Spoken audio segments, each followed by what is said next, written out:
I know the word spiritual or spirituality is a much maligned word, but let me put it into context. It is just that if your experience of life transcends the limitations of being physical, then it is supposed to be spiritual. But it's taken on various forms and may have various meanings for people. When you say religion and spirituality, religion comes because of an established belief system. Spiritual process comes because you become a seeker.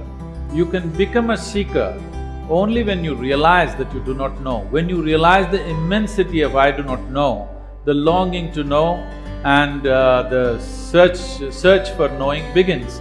This is a spiritual process. So, being a believer is one thing, being a seeker is another thing. Believer means you have assumed things that you do not know or not yet in your experience. A seeker means you have realized that you do not know and you're seeking to know. You must understand this, for the first time in the history of humanity, human intellect is sparking like never before. Or in other words, more people are today capable of thinking for themselves than ever before in the history of humanity.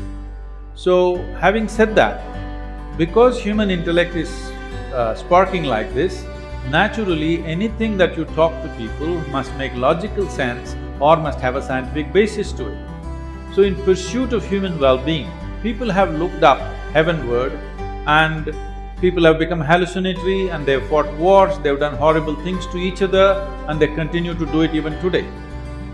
And many people started looking outward in search of human well-being. Looking outward, we've ripped half the planet apart. Everything, all the ecological disasters we have caused is all in pursuit of human well-being. Human well-being will not happen. Human well-being will not happen unless one turns inward, because human experience is created from within. Or in other words, in is the only way out. Once you realize this, spiritual process or yoga, a technology for inner well-being, tools for self-transformation becomes very relevant. In my perception, what I see is, as human intellect fires more and more, you will see in the next 25 to 50 years, yoga will become the norm on the planet, not an exception.